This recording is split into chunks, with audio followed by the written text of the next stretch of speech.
పద్మనాభ స్వామిని చూపిస్తున్నాను అనుకుంటున్నారా? కదిరి నరసింహస్వామి గుడిలోనే ఇలా పద్మనాభ స్వామిని కూడా దర్శించుకున్నాను.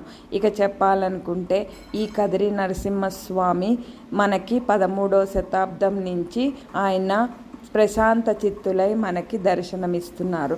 ఇక్కడ తులాభారం కూడా జరుగుతుంది, నిత్యము కూడా కళ్యాణం జరుగుతుంది, నిత్యము కూడా స్వామివారికి అభిషేకం జరుగుతుంది. స్వామివారి నక్షత్రం వచ్చి స్వాతి నక్షత్రం. ఇక స్వాతి నక్షత్రం రోజైతే విశేషంగా అభిషేకం అయితే జరుగుతుంది. ఇక్కడ తులాభారం కూడా వేస్తారు నిత్యము.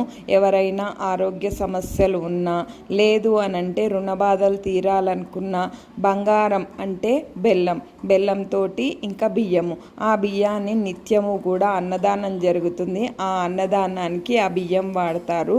బెల్లం కూడా మన శక్తి కొలది తులాభారం అయితే వేసుకోవచ్చు. మరి దర్శనం చేసుకోండి.